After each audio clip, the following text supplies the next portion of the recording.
Juan capítulo 7, versículos 37 al 39. Juan 7, 37 al 39. Y voy a usar la Nueva Biblia de las Américas. Esa la uso siempre para no pelear con los que les gusta la Reina Valera 60 y les gusta el vosotros y las concupiscencias y todo eso. Y eso es bien porque eso yo recuerdo, mi Biblia Reina Valera la tengo todavía, la voy a guardar. Yo creo que a mis nietos o yo no sé a quién le voy a pedir que la pongan en un vidrio y le prendan velas. Pero el tema es que esa Biblia me acompañó por mucho tiempo en la selva, en la ciudad, como sea, fue grandioso. Y también hoy en día estoy usando la Nueva Traducción Viviente para nosotros los jóvenes. Ese es el idioma que más nos conviene, ¿sí o no? Nueva Traducción Viviente, pero para no pelear ni con los unos ni con los otros, Nueva Biblia de las Américas, que es también muy buena, una de las mejores, digo yo, cuando se trata de lo más literal. Pero bueno, aquí voy, así que no peleé conmigo acerca de traducciones. Juan 7, 37 al 39. En el último día, el gran día de la fiesta. Rápido aquí. Cuando algo así aparece en su Biblia, usted tiene que parar. Porque en el último día de la fiesta uno dice, ¿y qué? ¿Y qué pasó? ¿Por qué? ¿Cuántos días son? ¿Y es que estuvo en la fiesta o no estuvo en la fiesta? Porque es el último día. Estuvo aparentemente, pero ¿qué fiesta es esa? Porque es varios días y bueno, hay que aclarar eso y lo vamos a tratar. Después dice, Jesús puesto en pie, exclamó en alta voz, y aquí en la Nueva Traducción Viviente dice gritó. ¿Por qué? Porque no tenía megáfono, no tenía micrófono y había mucha gente, había mucho ruido. ¿Cuál fiesta no ocurre con un montón de ruido, sí o no? Y Jesús se para y dice en voz alta, si alguien tiene sed, venga a mí y beba. El que cree en mí, como ha dicho la Escritura, de lo más profundo de su ser brotarán ríos de agua viva. Y versículo 39, pero él decía esto del Espíritu que los que habían creído en él habían de recibir, porque el Espíritu no había sido dado todavía, pues Jesús aún no había sido glorificado en el último día de la fiesta. Pero antes de eso, una cosita ahí, una imagen que yo creo que es importante que usted también la tenga en su mente, es lo que leemos en Salmo 1, versículos 1 al 3. En el Salmo 1 nosotros leemos de un árbol plantado en medio del desierto, pero está plantado ¿dónde? Junto a aguas, ¿cierto? Corrientes de agua, y ese árbol nunca se marchita y en su tiempo trae fruto, ¿cierto? Y todo lo que hace prosperará. Eso es un cheque en blanco, ¿cierto? Que yo puedo llenar. Todo lo que hago puede prosperar. Mi vida no tiene que ser un desastre. Mi vida no tiene que ser pura depresión, ¿no? No tiene que ser una vida que no sabe para dónde va. No tiene que ser una vida religiosa. ¿No es cierto? Chupando aguas que nada que satisfacen. No, mi vida puede ser una vida que está verde, que habla de salud, porque yo crecí en el campo y uno ve las hojas y uno sabe, esa hoja no está bien, ahí hay un hongo, ahí hay algo está enfermo, necesita trato. Las hojas hablan de la salud, pero también habla de los frutos. ¿Y los frutos es para qué? ¿Para comérmelos yo? No, si soy el árbol, yo no me como los frutos. Los frutos son para bendecir a otros, ¿sí o no? Y todo lo que hace prosperará. ¡Wow! Ahora todos están pensando en plata, pero los tengo que decepcionar. Porque en el desierto está floreciendo el árbol.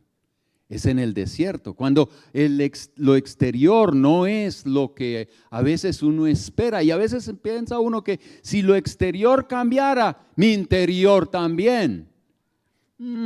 Eso bíblicamente es complicado de seguir. Porque yo veo en la Biblia un montón de hombres y mujeres que en el desierto florecieron. Solamente aquí, y esto no lo mencioné en los otros cultos, pero como ustedes se van a aguantar hasta las 6, entonces se lo doy. Ahí va, un gratis ahí. Pero José, ¿recuerdan a Josecito en el Antiguo Testamento? Pobre tipo, pateado por sus propios hermanos, ¿no? Qué bien trato. Algunos lo tratan a uno así, pero bueno, entonces José va y tiene que aguantarse esclavitud, malentendidos, una mujer, no puedo decir la palabra porque mi esposa me lo prohibió, de lo que yo pienso de esa señora de Potifar, ¿no es cierto? Que lo acusa falsamente y se va a la cárcel y tiene que sufrir todo eso. Desierto puro, pero ese tipo, ese hombre, ese joven, porque cuando fue echado o llevado como esclavo, por ahí tenía que unos 17 años, como para decir que es que la juventud hoy tiene tantas tentaciones. No, ese hombre tuvo un montón de desafíos, pero él vivió su vida plantado junto a las corrientes de agua y no se secó, trajo fruto. Y lea su historia si no la ha leído, mejor que cualquier novela de esas tontas que de verdad no edifican para nada. Pero esta novelita, si usted quiere ver sangre, lea la Biblia. Si usted quiere ver historias de amor, lea la Biblia también. Intrigas, ahí también las encuentra. Entonces, oye, lea Biblia. ¿Ya está motivado para eso? Ese árbol y el árbol en general es muy usado en la Biblia para comparar nuestra vida espiritual. Nosotros tenemos que aprender a conectarnos con la fuente correcta para poder ser todo lo que Dios quiere que seamos en esta vida. Ahora, la fiesta. Hablemos un poquito de la fiesta. En el último día de la fiesta. ¿Qué fiesta? ¿Navidad? ¿Cumpleaños de alguien? ¿Semana Santa? ¿O qué fiesta? Y yo soy alguien quien sí está muy por el lado de ciertas cosas hay que festejarlas, ¿cierto? Para recordarnos. Navidad para mí es importante, no por la comida, aunque me gusta. Los regalos, pues yo ya no sé qué regalar. Y lo que me regalan tampoco me sirve. Así que los regalos no es la cosa, pero recordar que mi Salvador vino. Hola. Y que Él no vino aquí de paseo, sino a dar su vida en rescate por mí. Merece ser reconocido, ¿sí o no? Y algunos ya se han olvidado de eso. Y entonces es solo Papá Noel. No, eso no es. Es ese Jesús que dejó el cielo, toda la comodidad posible para venir a este desorden que tenemos aquí y dar su vida en rescate por nosotros. Hay que celebrar eso, ¿sí o no? Bueno, aquí hay una fiesta, pero ¿cuál fiesta es esta? Esta es la de los tabernáculos. Esta es una fiesta que usted puede leer más de esto en cualquier buen diccionario cristiano, puede leer eso. Pero aquí algunas cosas rapidito. Esa es una fiesta de 7 días. 7 días fiesta, dígame si no. Y la familia venía. Toda la gente dormía, era en tiendas, allá afuera, algunas hechas de rama, y no en la cama, no en la casa, sino allá afuera, en algún lado, en el jardín o en el parque, donde sea, para conmemorar la salida de Israel de Egipto y su paso por el desierto antes de entrar en la tierra prometida. Y eran 7 días donde estaban recordando la provisión de Dios en el desierto. Piense un rato. En el desierto. Ay no, Señor, si me llevas por la selva. No, por los áridos terrenos de un desierto, Dios también provee. Y ellos lo experimentaron, el maná, los zapatos no se le desgastaban, y a mí que se me desgastan cada nada.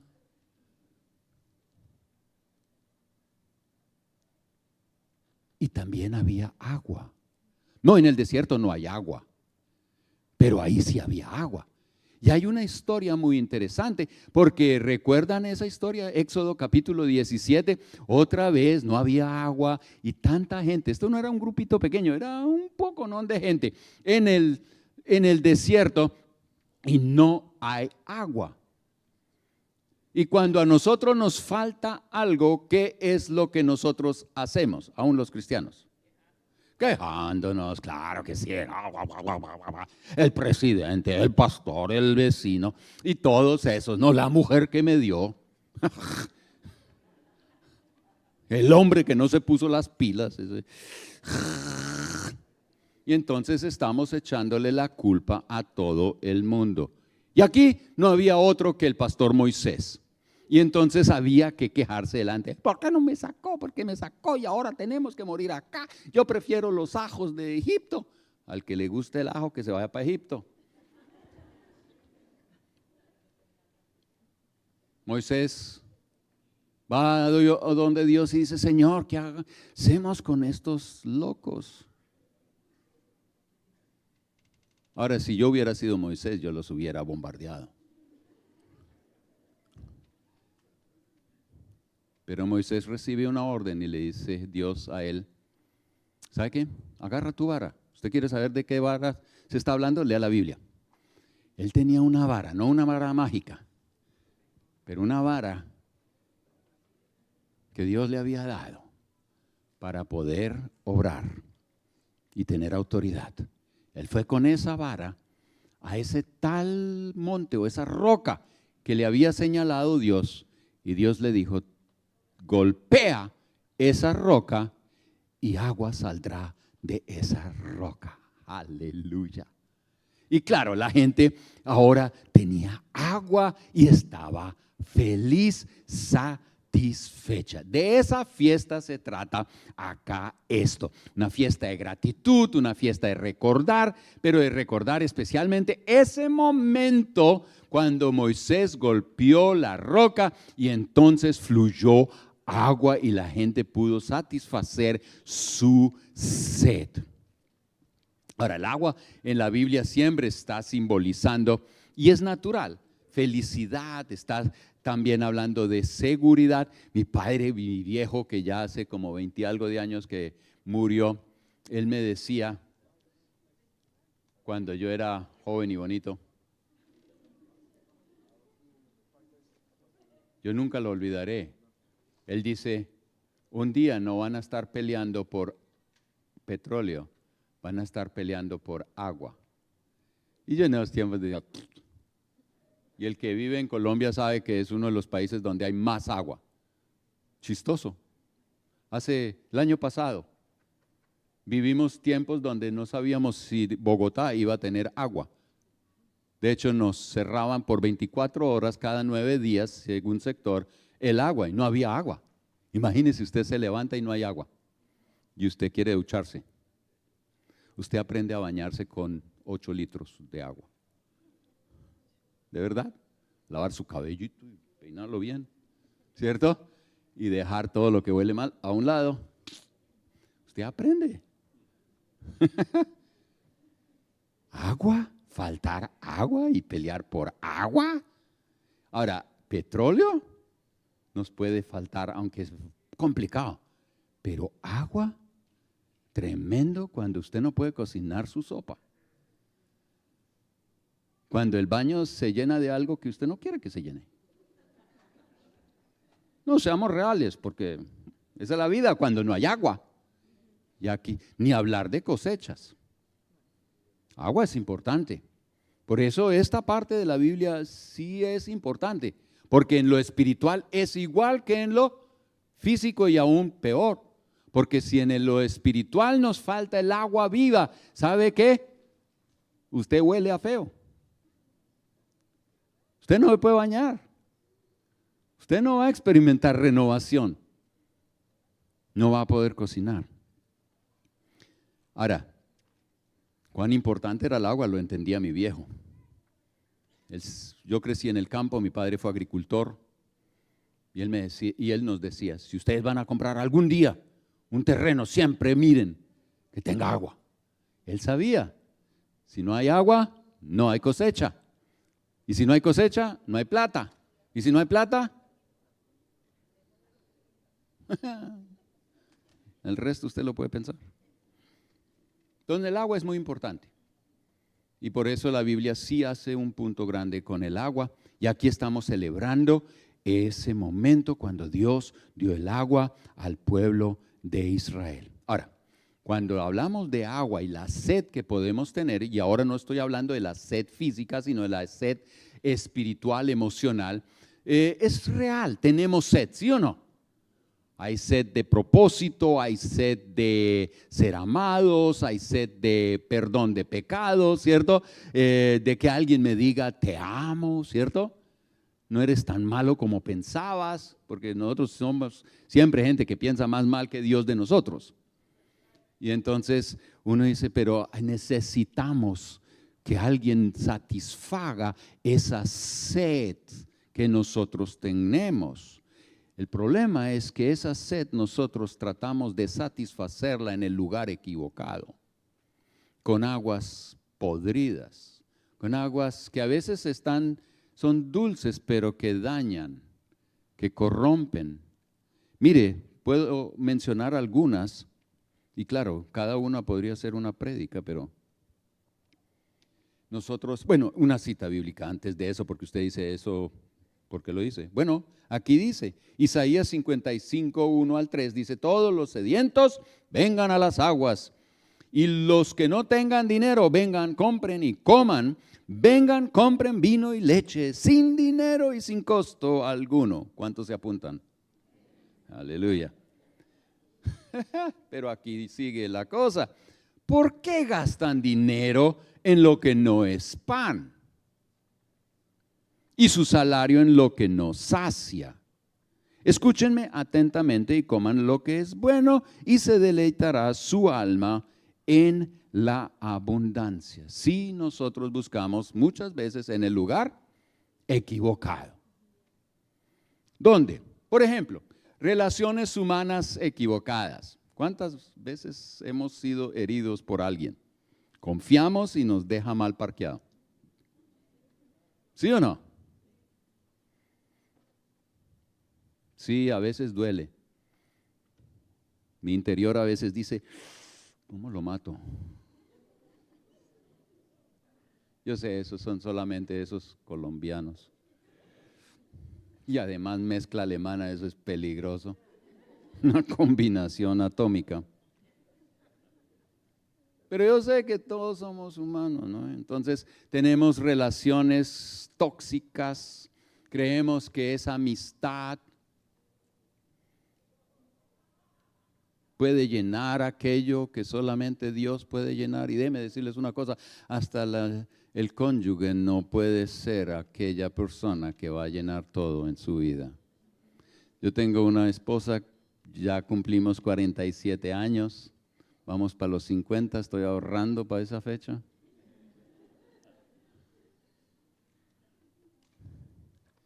Esa chica me ha aguantado. Yo le digo que la corona más grande en el cielo la va a tener ella. Ella me pelea eso. Estoy todavía tratando de convencerla que así será. Y ella dice que Dios dirá, pero yo tengo una buena conexión, entonces ya sé cómo va a cuadrar eso. Sin embargo,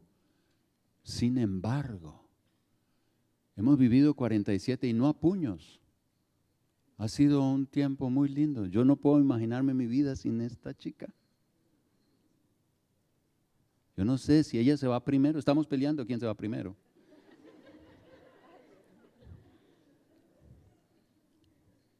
Yo le digo, si usted se me va, yo no sé.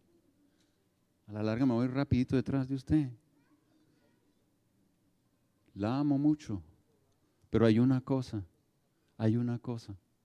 Ella no llena todo de mi vida.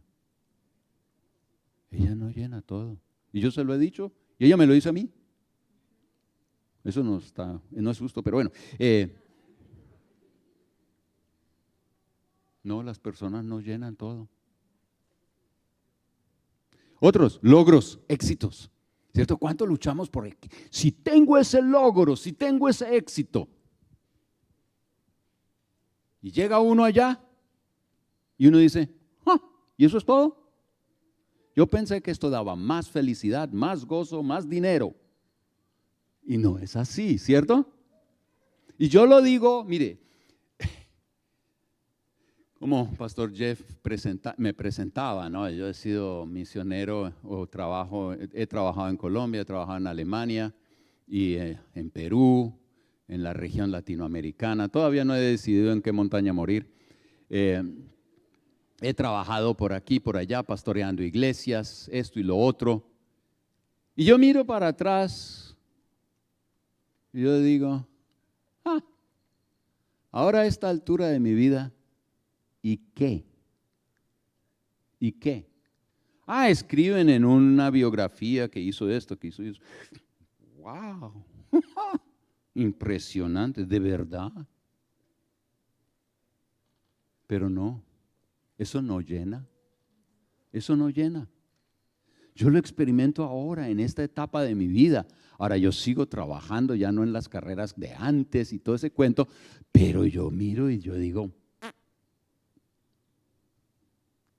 el día que tenga que cruzar por ese puente, esas cosas no valen. Déjeme decírselo así claramente, esas cosas no valen. Usted no puede decirle, Señor, pero yo escribí un libro, yo hice mi doctorado, yo hice ta. Impresionante. Pero no sirve para nada. Ahora, yo no digo que no lo busques. Lo que yo lo digo es que no confíes que eso te va a llenar y que te da todas las respuestas. No, de verdad que no. A veces tenemos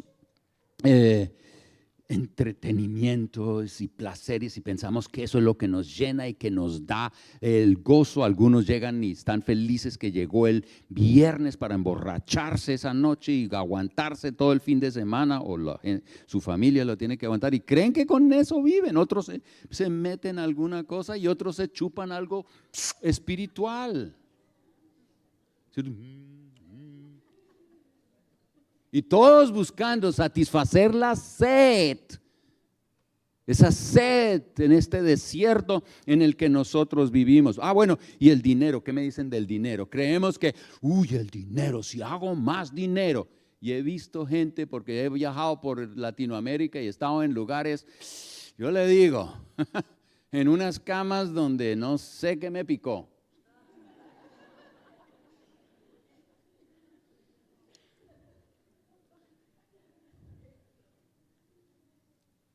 Y he visto a la gente más feliz por ahí. Y yo digo, ¿de verdad? Sí. Es que usted no necesita dinero para ser feliz, para tener propósito en su vida. Y las comidas que ellos a veces sirven, y Dios mío, y yo digo, ¿de dónde lo sacaron? ¿A quién le robaron? Pero dan lo mejor. Y yo digo, gente tan llena. Obviamente eso no es, debe decírselo. Yo sé que necesitamos para ese estilo de vida que a veces nosotros nos hemos cargado con ese estilo dinero. Y uno se da cuenta, no. Y a la hora de la verdad no te da paz. La salvación uno no la compra con dinero. Ahora, usted le puede pagar a un psicólogo buenas sumas, pero a la hora de la verdad, y a veces hay gente que necesita ayuda, pero en el fondo, no. Y hay tantas otras cosas en las cuales nosotros confiamos y que no nos llenan. Y también como cristianos. Yo no estoy hablándole, ahora, si usted no ha entregado su vida a Cristo, esto es para usted. Pero para usted cristiano también. Porque a veces como cristianos nosotros hemos escuchado un evangelio donde aparentemente, no sé, con truco número 54, usted puede moverle el brazo a Dios, quiéralo o no. y que con eso usted puede comprar o hacer o deshacer y que eso te llena. No, de verdad que no. Ni la salud. Mire lo que dice Jeremías 2:13. Porque dos males ha hecho mi pueblo. Me han abandonado a mí. Esa es la primera. Ese es el primer mal. Mi fuente de aguas vivas. Me han abandonado. Y segundo, y han cavado para sí cisternas agrietadas que no retienen el agua. ¿En qué lado estamos? La única fuente verdadera, de verdad que la encontramos en Jesús. Un ejemplo, es bíblico. Juan capítulo 4. ¿Qué hay en Juan capítulo 4? La historia ¿de qué? De la samaritana. ¿Recuerdan esa mujer? ¿Cuántos hombres tuvo? Por ahí, adivinen. 5 hombres. Y con el que estaba viviendo no era él. ¿Cómo se dice? Arrejuntados. ¿Cierto? No sé quién era el malo, los hombres o ella.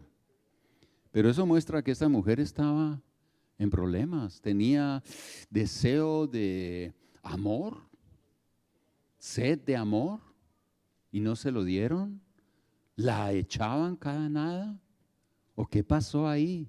Y venía a recoger agua al mediodía porque la vergüenza la acompañaba, porque ella no podía venir cuando la sombra estaba o cayendo el sol en un momento más frío para recoger agua. Venía al mediodía cuando nadie iba a la fuente.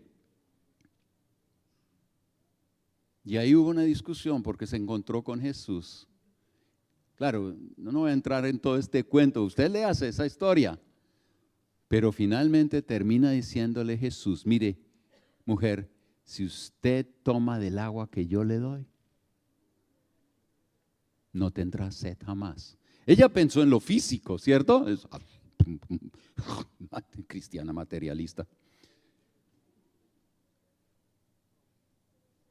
Jesús estaba hablando de otra cosa, de esa sed que la acompañaba y que no podía resolver en ningún momento. Y Jesús le dice, si tomas del agua que yo te doy, no tendrás sed jamás. Ella dice, deme de una vez porque entonces no tengo que venir acá. No, eso no es tan fácil tampoco. Pero su vida cambió. Y no solo su vida cambió, porque tuvo un encuentro con Jesús y Jesús le echó agua a ella. Ella no podía de otra manera regresar al pueblo y decir, mire, lo hizo viral o chismógrafa, no sé cómo es. Ella fue y les dijo, miren aquí, a la larga este es el Mesías. Y todo el pueblo viene y dice, ahora no creemos solamente por su chisme, sino porque lo hemos visto y lo hemos probado. Es una mujer que como un árbol recibió agua fresca y pudo florecer y traer fruto, porque bendijo también a otros. Aleluya. No todas las aguas son saludables. Tenemos que escoger qué tipo de agua vamos a tomar para satisfacer esa sed. Ahora, en el caso de Jesús, hay una cita en el Nuevo Testamento, Primera de Corintios capítulo 10, versículos 3 al 4. Primera Corintios 10, 3 al 4. Pablo está escribiéndole a estos corintios y les está hablando de la historia, o está resumiendo la historia de Israel en el desierto y llamándonos naturalmente a no ser como los israelitas, gente que se queja y no cree en Dios y se aparta y busca otros dioses. Pero aquí en los versículos 3 y 4 dice algo muy interesante de la historia de Israel. Todos comieron el mismo alimento espiritual. ¿Cuál es ese alimento espiritual? El maná en el Antiguo Testamento, ese pan que nada sabemos de ese pan hoy. Como se dice, cómo hacerlo y de dónde llegó, algo milagroso. Versículo 4 y dice, y todos bebieron la misma bebida espiritual para satisfacer pues su sed, porque bebían de una roca espiritual que los seguía. Y Pablo está diciendo, esa roca era Cristo. La roca era Cristo. Pero ¿cómo les llegó el agua de esa roca a los israelitas? Moisés fue, tomó su vara, ¿y qué le había dicho Dios? Golpéala. Y entonces la golpeó y ¡bum!, salió agua. Ahora, síganme acá. Esto muestra de que esta roca en el desierto es un símbolo profético que está mostrando hacia Jesús. Porque Pablo dice, esa roca era Cristo quien los estaba acompañando y que les estaba dando agua. Y con eso vida, satisfacción, ayuda, promesa, propósito y tantas cosas más. Esa roca es Cristo y ese fue golpeado. Mire, esa roca habla del Cristo crucificado, del Cristo golpeado. Y desde la roca golpeada, desde la cruz misma, hoy nos fluye agua fresca que usted y yo podemos tomar. Y no es un agua podrida, es un agua que de verdad satisface, cambia nuestra vida, hace que nuestras hojas no se marchiten, que produzcamos fruto. Y en vez de ser alguien quien dice dame, dame, dame, ahora puede decir venga, yo te bendigo, yo te doy, yo quiero que usted también prospere.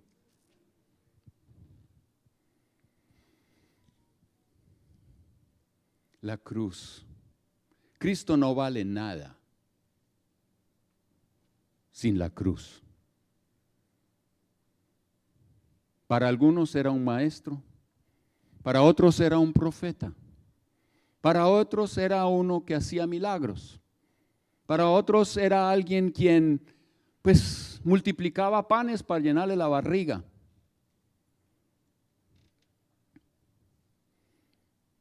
Para otros era el sanador. Pero yo les digo, todas esas cosas no tienen mucho valor si no es crucificado, si la roca no es golpeada. Porque es cuando Él muere en la cruz que es golpeado. Y porque Él es golpeado, hoy hay perdón. Hoy hay propósito. Aleluya. Y usted puede tomar de esa agua y no es una agua que nos decepciona, es un agua que nos satisface, nos llena, nos impulsa. Aleluya. Yo crecí en la iglesia católica. Padre nos arrastraba a misa. Y era mejor ir porque él estuvo en el ejército alemán, 6 años en la guerra. Con él no jugaba uno, ni hasta con el peinado. Eso eran los tiempos de los hippies, por allá en los 70. Y yo quería dejarme crecer el cabello, pero él miraba y decía, chico, aquí al lado ya no, venga, siéntete. Estilo militar. Entonces, iba a misa, tocaba misa. No importa cómo, ¿no?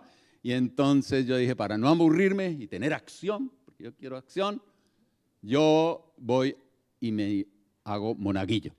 Dije, yo quiero ser monaguillo. Claro, venga. Y todavía aprendí la misa en latín. Pues no me pregunte hoy nada. Y entonces todo el show. A veces salíamos, cuando el cura estaba predicando, y afuera había un coso de ping pong. Y entonces jugábamos ping pong durante la predica. Ay.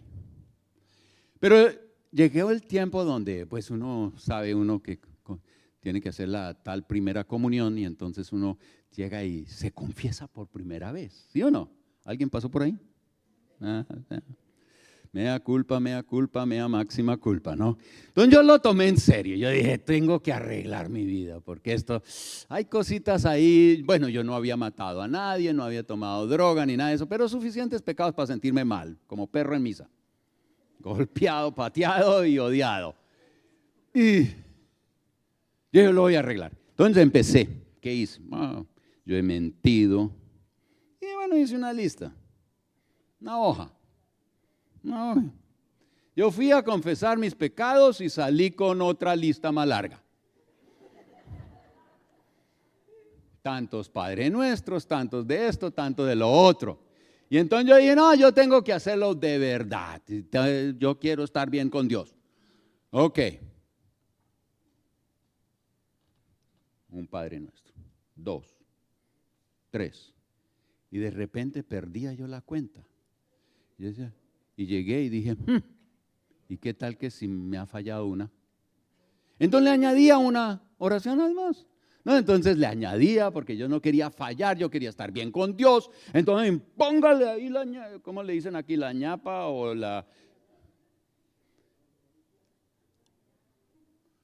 Cada país tiene otras palabras. Dios, ayúdenos a poner un español para todos. Pero bueno, ahí entonces le ponía más. Y me levantaba y decía, yo no estoy seguro que esas oraciones fueron suficientes. Siempre tenía la duda. A punta de oraciones convencer a Dios para que me perdone toda esa basura. Pero así viví. Con el tiempo yo dije, esa cosa no tiene valor, no lo hice más. Ahora, terminé mi bachillerato, me fui para Alemania, o el high school que llaman acá. Me fui para Alemania, quería cambiar mi vida. Yo quería saber si podía vivir como uno de 18 años solo, sin depender de mi viejo, y ver si podía ordenar mi vida.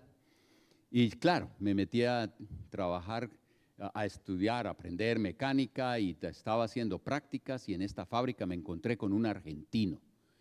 Y este argentino, feliz de que podía hablar en Alemania español con alguien de Colombia, entonces nos hicimos amigos. Un día de esos él viene a donde yo estaba en la fábrica ahí trabajando, ensayando y no sé qué y no sé cuándo, y llega y me pregunta, ¿usted cree en Cristo?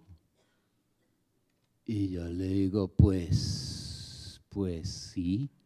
Pero yo creía en ella y en el otro, y Cristo como ahí, ya cuando lo otro no funcionaba, las velas se acabaron y nos sirvió. ¿Don Cristo a la larga funcionaría o no?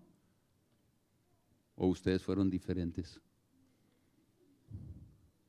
Y él comienza a hablarme y dice, no, ¿sabe qué? Llegamos aquí a Alemania y mi esposa se me enfermó y los médicos dijeron que no había chance que ella sanara y que iba a tener que vivir con eso, que no sé qué. Pero oraron y entonces fue sanada. Y yo digo, ok. Y yo fui librado de este ejercicio y mis pecados son perdonados, tengo paz. Y yo dije, a ese Cristo yo no lo conozco. Ahora, yo siempre tuve una Biblia por ahí. Yo comencé a leerla. Yo dije, a ese Cristo tengo que conocerlo. Ahora, iba con él a los cultos, porque él iba por la mañana a una iglesia y por la tarde a otra iglesia. Eso sí, no se la... Mejor dicho, en esa ciudad habían 2 iglesias así y él no quería perder ni lo uno ni lo otro. Y él lo arrastraba y yo iba con él y ahí estaba, por la mañana y por la tarde. No estaba casado, así que podía hacer lo que se me daba la gana.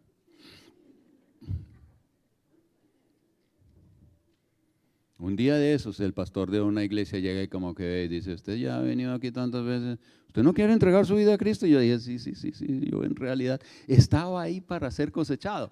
Y él dice, venga, nos arrollamos aquí y oramos y usted le entrega la vida a Cristo. Sí, ok, está bien. Le digo, oramos, me levanté y dije, esto está bueno. Por primera vez sé que mis pecados han sido perdonados. Y no porque salí con una lista haciendo yo no sé cuántas oraciones, sino porque el Cristo crucificado hizo todo para decirme, tus pecados son perdonados. Vete y no peques más. Mi vida cambió.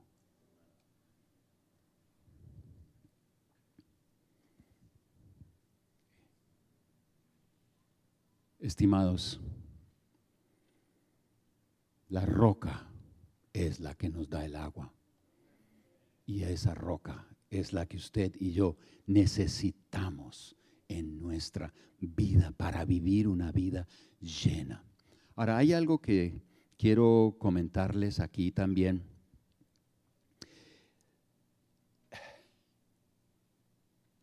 De esa roca usted no puede tomar una vez en la vida y ya.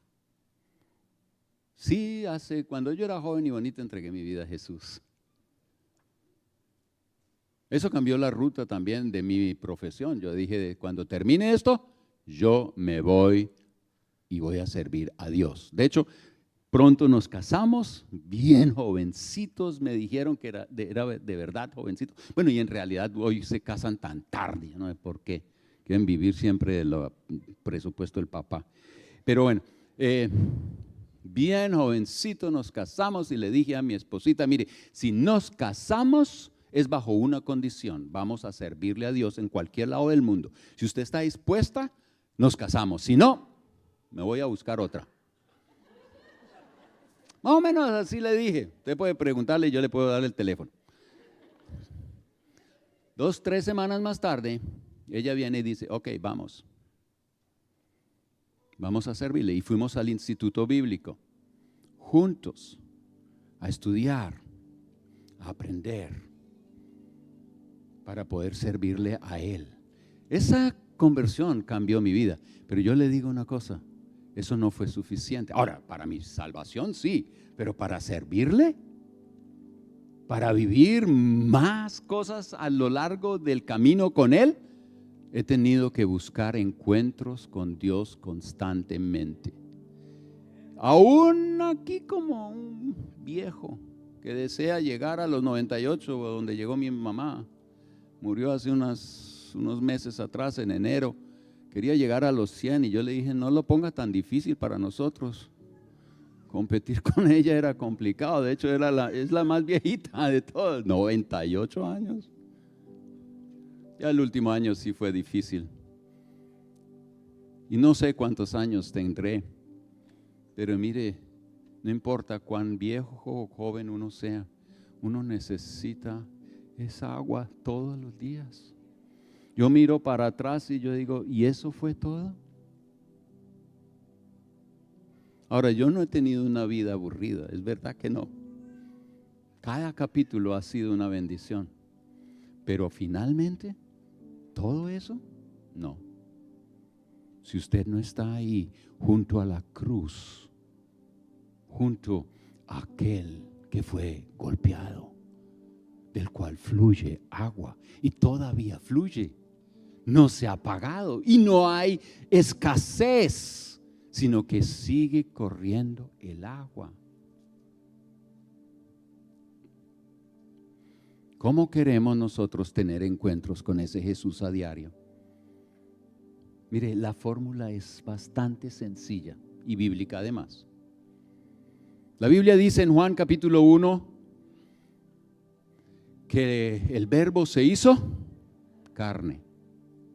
¿Quién es esa carne? Jesús.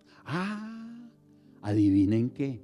Si yo quiero un encuentro con ese Jesús, tengo que ir ¿dónde? Hoy, el verbo, la palabra de Dios. Hay gente que a veces llega y me dice, ay, que eso estudiar la Biblia, que no sé qué, que leerla, que aburrido, bla, bla, bla. Y lo hace a veces por cumplir, por una regla. Yo digo, yo no leo las cartas de amor porque me obligan o me ponen la pistola en el pecho. No, cartas de amor uno y las lee otra vez y uno, aunque no son tan largas como la Biblia, pero uno la vuelve a leer y la vuelve, queriendo entender el corazón de la persona que te ama, ¿o no? Aquí está la carta de amor de Dios para tu vida.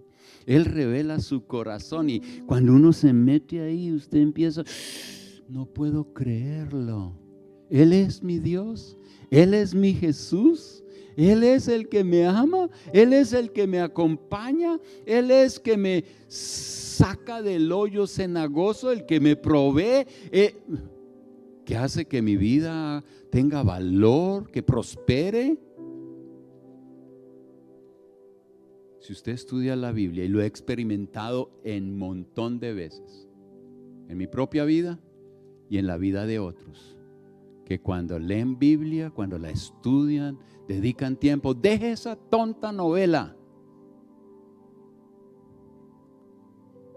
y otras cosas tontas que uno ve. Veneno. Usted se mete a estudiar la Biblia y usted va a tener un encuentro con Él, y cada encuentro te va a cambiar. Y usted va a ir creciendo de gloria en gloria, y vas a hacer todo lo que Dios quiere que seas para la honra de Dios. Ahora, si usted no entendió nada de lo que dije, en esos tiempos cuando yo estaba meditando en esto, y hay muchas cosas aquí, pero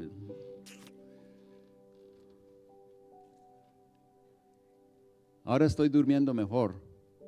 Pero hubo un tiempo, fue esa época de la pandemia, y un poco después, que por ahí yo no sé a qué horas, y a veces algunos dirán, porque viejo, por eso se levanta a las 2 de la mañana. No, yo no sé. Y yo sabía que no era el diablo tampoco, pero me despertaba 2, 3 de la mañana y no podía dormir. Ahora, yo aprendí que echar fuera del demonio ahí, eso no vale la pena. Quejarse y ponerse nervioso, entrar en depresión, tampoco ayuda. Entonces yo llegué y dije, no. Lo que voy a hacer es agarrar lo que leí antes o lo que estoy como estudiando, y lo repaso y recito, si es posible, la Biblia, y medito en ella. Y estaba en eso, 2, 3 de la mañana, medio dormido y despierto. Es el momento cuando Dios te puede agarrar y ¡pah! Te doy esto para que lo entiendas, porque de otra manera uno no pelea hasta con Dios. Usted no, pero yo, colombiano y alemán, mejor dicho, hasta con Dios pelea uno. Y en esas tuve una imagen, no nada especial, pero ahí tuve esa. Y yo dije, ¿cómo lo pinto? Y yo siempre he querido pintar. Mi familia me ha apoyado en eso. Me han comprado crayolas, acuarelas, y ahí las tengo, pero no he avanzado mucho. y tampoco he tomado un curso para pintar, ¿no? Es un artista frustrado. Pero en esta ocasión tenía finalmente una imagen para ponerla ahí. Y yo dije, la voy a pintar, y no la voy a hacer con acuarela, la voy a hacer con mi iPad. Rápido, para que seque rápido. Y esta es la imagen. Ahí está la roca, la que golpeó a Moisés. Pero hoy, encima de esa roca, de ese monte Gólgota, está la cruz. Y ahí está la roca golpeada, mi Jesús. Y de él fluye, de esa roca, fluye el agua. Claro, usted ve que eso es un paralelo muy cercano a Salmo 1:1 al 3. Ahí fluye el agua, y donde hay agua hay verde. Y usted ve algunos arbustos secos. No sé, ¿cómo ve usted hoy su vida? ¿Es un arbusto seco? ¿Por qué es que están tan secos? Si ahí hay un árbol que está frondoso, es porque está lejos del agua. Hoy le recomiendo que usted haga esto y vaya donde está el agua, ¿cierto? Para que revivas, encuentres el perdón de los pecados, la palabra que tanto necesitas para salir de esa depresión o de esa otra cosa que te arrastra, que te condena, que te acaba, te desgasta. Muévate allá.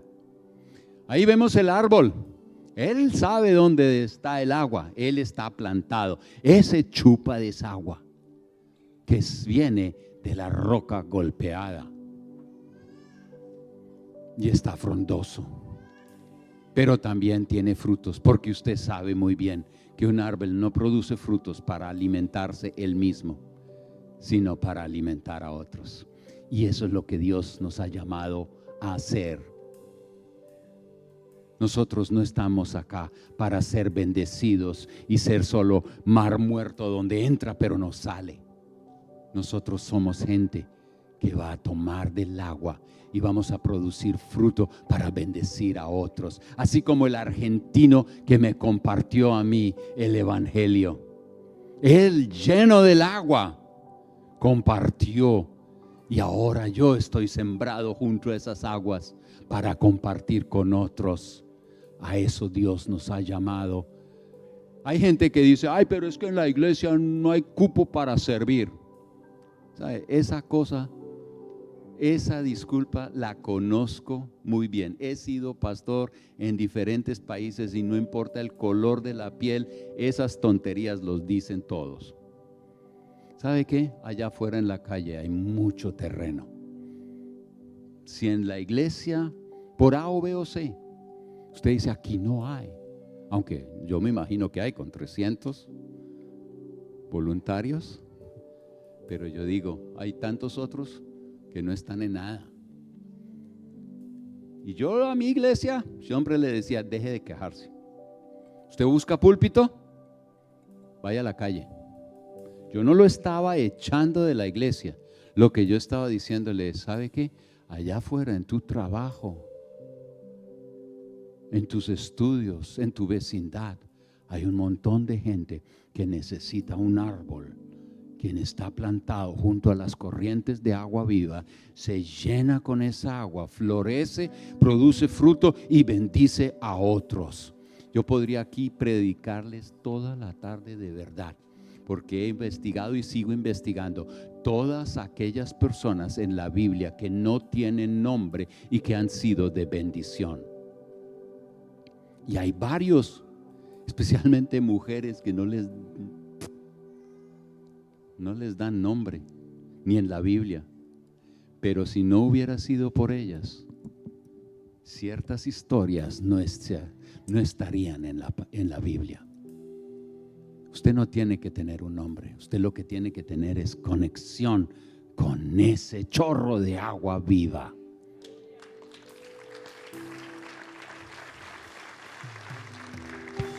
Yo quiero terminar con una oración. Yo quiero que usted la haga. Yo se la voy a presentar, pero que usted de corazón la haga. Ahora, en ese proceso, ¿sería bueno levantar las manos? Ahora, hay varias maneras de levantar las manos. Mi padre muy pronto me enseñó que hay una manera de levantar las manos y es así. Y eso es en la guerra. y recuerdo, eso fue en Colombia, no en la guerra porque ahí yo no estaba, pero allá en Colombia tenía mi padre unos amigos que les gustaba ir de cacería. Y en esos tiempos era todavía posible tener rifles y otras cositas de esas que puede hacer daño, pero hoy ya no. Pero él tenía su rifle y los otros tenían otros juguetes un poco más poderosos. Y entonces teníamos una montaña y salían a cazar y buscaban animales. A veces llegábamos, era con los cartuchos vacíos, pero con también la canasta vacía, sin animal ni nada. Un día de esos estábamos en el lugar equivocado porque no era terreno propio. Y entonces los de ese terreno nos empezaron a echar bala y caían por ahí, pum, pum, pum. Y mi padre inmediatamente levantó la mano y los otros también. A veces cuando Dios te habla y te está tratando, a la larga tienes que levantar las manos así y decir, Señor, ya ganaste, yo no tengo munición contra ti. Pero hay otras cuando nosotros venimos donde el Padre y levantamos nuestras manos para darle algo, pero a veces también para recibir. Y en ese sentido es que quiero que usted levante sus manos en esta mañana para decir, Señor, aquí estoy. Yo quiero rendirme delante de ti. Y yo oro y digo, Señor Jesús, reconozco que tengo sed. Una sed profunda en mi alma que nada en este mundo puede saciar. He buscado en muchas fuentes rotas, logros, personas, placeres, incluso en la religiosidad vacía. Pero solo tú eres la fuente verdadera de agua viva. Tú eres la roca herida, la roca golpeada por mí, el que fue traspasado para que de ti brotara vida eterna. Hoy respondo a tu llamado. Si alguno tiene sed, venga a mí y beba. Creo en ti, Señor Jesús, como mi Salvador, mi fuente de vida y mi Señor. Te pido que el Espíritu Santo, esa agua viva prometida, venga ahora a morar en mí, me limpie, me transforme y haga brotar en mis ríos que den vida. Hazme como árbol plantado junto a corrientes de agua, firme, fructífero, lleno de vida para ti. No quiero secarme más. Hoy vengo, Señor, creo y bebo. Amén.